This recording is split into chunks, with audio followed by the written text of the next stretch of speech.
വാരിയെല്ലുകളിൽ 4 എണ്ണത്തിന് പൊട്ടൽ. ചൂരൽ കൊണ്ട് അടിച്ചതിന് സമാനമായ പരിക്ക് പിൻഭാഗത്ത്. മുഖത്ത് ഇടത് കണ്ണിനോട് ചേർന്നും നെഞ്ചിലും ക്ഷതമേറ്റ പാടുകൾ.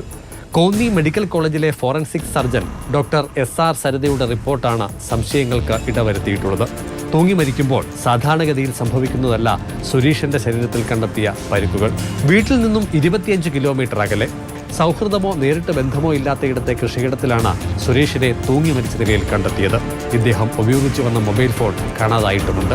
മാർച്ച് 20 വൈകുന്നേരം വരയന്നൂരിലെത്തിയ 3 പേർ ചേർന്ന് സുരേഷിനെ വീട്ടിൽ നിന്നും കൂട്ടിക്കൊണ്ടുപോയി എന്ന വിവരം കോയിപ്പുറം പോലീസ് സ്ഥിരീകരിക്കുന്നു. പക്ഷേ ഇവർ ആരാണ് എന്നതിൽ വ്യക്തത വന്നിട്ടില്ല. തുടർന്ന് 22-ാം തീയതി പുലർച്ചെ പത്തനംതിട്ട കോന്നി പോലീസ് സ്റ്റേഷൻ പരിധിയിലെ കൃഷിയിടത്തിൽ സുരേഷിനെ തൂങ്ങി മരിച്ച നിലയിൽ കണ്ടെത്തുകയായിരുന്നു. ബോഡി അഴിക്കുന്ന സമയത്ത് ഞാനിവിടെ ഇറക്കുന്നത്. അപ്പോൾ ഇറക്കുന്ന സമയത്ത് ഇൻക്വസ്റ്റ് തയ്യാറാക്കുന്ന സമയത്ത് ഇവിടെ 4 അടി. അപ്പം ഞാൻ പറഞ്ഞ പോലീസുകാരോട് പറഞ്ഞു, ഞാൻ ഫോട്ടോ എടുക്കാൻ തുടങ്ങുമ്പോൾ പറഞ്ഞു, വേണ്ട ഞങ്ങൾ ഫോട്ടോ എടുക്കുന്നുണ്ട്, എൻ്റെ കോപ്പി തരാമെന്ന് പറഞ്ഞു. ഇപ്പോൾ അവർ തന്നിട്ടുമില്ല. അപ്പോൾ എന്നെ കൊണ്ട് ഫോട്ടോ എടുപ്പിച്ചില്ല. ഞാൻ പറഞ്ഞു, ഇത് കമ്പി വഴിക്കുള്ള അടിയല്ല, പൈപ്പിൻ്റെ അടിയും അല്ല, ഇത് ചൂരലിൻ്റെ അടിയാണ്. അത് വ്യക്തമായിട്ട് നമുക്ക് അതറിയാം.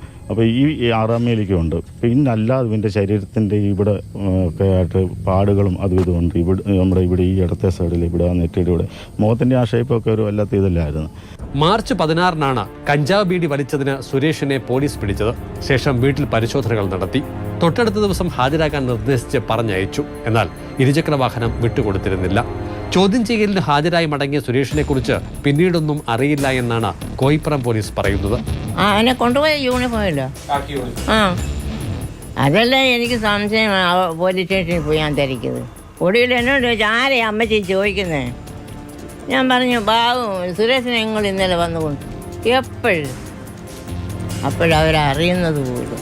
കഞ്ചാവ് കേസിൽ പിടിച്ച തന്നെ പോലീസ് തല്ലിയെന്ന് ഡ്രൈവിംഗ് ജോലിക്കായി പോയ വീട്ടിലെ ആളിനോട് സുരേഷ് പറഞ്ഞതായി ബന്ധുക്കൾ ആരോപിക്കുന്നുണ്ട്. എന്നാൽ പോലീസ് ഇത് നിഷേധിച്ചു.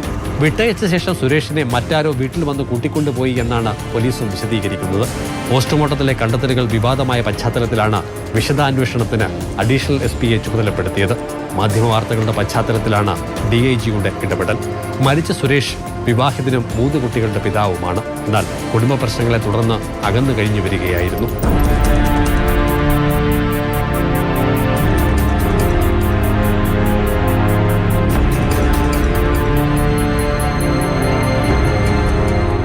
ആത്മഹത്യ ചെയ്യാനായിരുന്നുവെങ്കിൽ സുരേഷ് എന്തിന് വീട്ടിൽ നിന്നും 25 കിലോമീറ്റർ അകലെയുള്ള കൃഷിയിടം തിരഞ്ഞെടുത്തു? അദ്ദേഹം ഉപയോഗിച്ചു വന്ന മൊബൈൽ ഫോൺ എവിടെയാണ്? മാർച്ച് 20 വൈകുന്നേരം വരയന്നൂരിലെ വീട്ടിലെത്തി സുരേഷിനെ കൊണ്ടുപോയവർ ആരെന്ന് വ്യക്തമായാൽ സർവ്വതിനുമുള്ള ഉത്തരം കിട്ടും. ക്യാമറമാൻ ജയചന്ദ്രൻ പുല്ലമ്പാറയ്ക്കൊപ്പം CK അഭിലാൽ, മാതൃഭൂമി ന്യൂസ്.